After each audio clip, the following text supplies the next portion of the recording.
আসসালামু আলাইকুম। কম্পিউটারে ফাইল জিপ করা অন্যতম একটি গুরুত্বপূর্ণ কাজ। কম্পিউটার ফাইল কেন জিপ করতে হয় চলুন ছোট্ট একটি উদাহরণের মাধ্যমে জেনে আসা যাক। ধরুন আপনি বাজারে গিয়েছেন কিছু ফলমূল কিনতে, সেখানে বেশ কয়েক ধরনের যদি ফল আপনি বাসায় নিয়ে আসতে চান, তাহলে অবশ্যই সব ধরনের ফলমূল আপনি হাতে নিয়ে আসতে পারবেন না। সেখানে অবশ্যই আপনাকে চিন্তা করতে হবে কিভাবে এই ফলমূলগুলো একত্রিত করে আমি বাড়িতে নিয়ে যেতে পারি। তখন আপনাকে ভাবতে হবে এমন কিছু একটা দরকার যার মাধ্যমে আমি সহজেই এই ফলমূলগুলো বাসায় নিয়ে যেতে পারি। তখনই হয়তো বা আপনার মনে পড়বে একটি ব্যাগ হলে ভালো হয়। ঠিক কম্পিউটার ক্ষেত্রে একই কাজ। আপনি যদি কোনো ফাইল স্টোর করতে চান বা ফাইল বা কোনো তথ্য আদান প্রদান করতে চান বা ট্রান্সফার করতে চান, সেক্ষেত্রে আপনাকে অবশ্যই ফাইলটি রার করে নিতে হবে, অর্থাৎ জিপ ফাইল তৈরি করে নিতে হবে। তাছাড়া আমাদের সফটওয়্যারের ফাইলগুলো অ্যান্টিভাইরাস সফটওয়্যারগুলো নষ্ট করে দেয়। জিপ ফাইল কিভাবে তৈরি করতে হয় চলুন আমরা দেখে আসি। জিপ ফাইল তৈরি করতে আপনাদের এই রার সফটওয়্যারটি আপনাদের লাগবে। WinRAR সফটওয়্যারটি একটি অন্যতম জনপ্রিয় একটি সফটওয়্যার। WinRARটি আমরা কোথা থেকে পাবো চলুন দেখে আসি।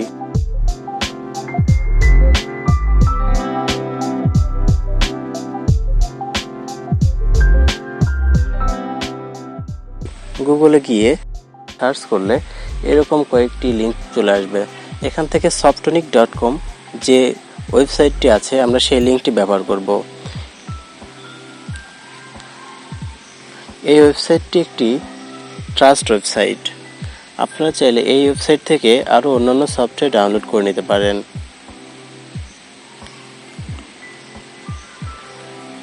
এরপরে আমরা এখানে ক্লিক করে WinRAR সফটওয়্যারটি আমরা ডাউনলোড করে নেব।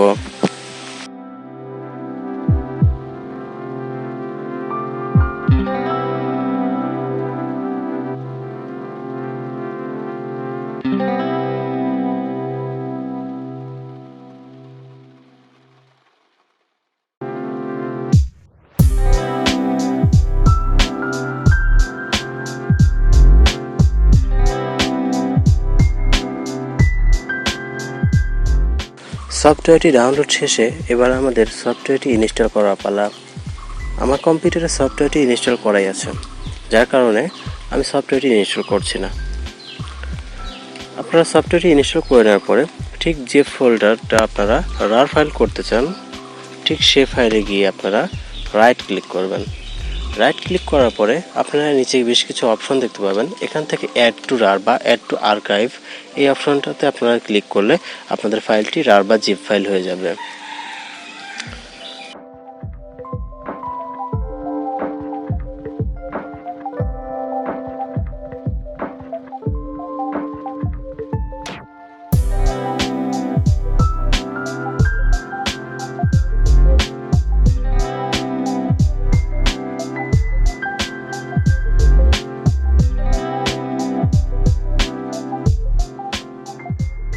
যে জিপ ফাইলটি আমরা তৈরি করলাম তার ফোল্ডারটি আমরা যদি এখন চেক করি, দেখা যাবে অনেক সাইজ আমাদের কমে আসছে।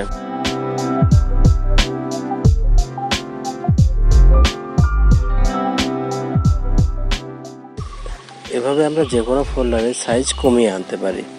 ভিডিওটি দেখার জন্য সবাইকে ধন্যবাদ। আসসালামু আলাইকুম।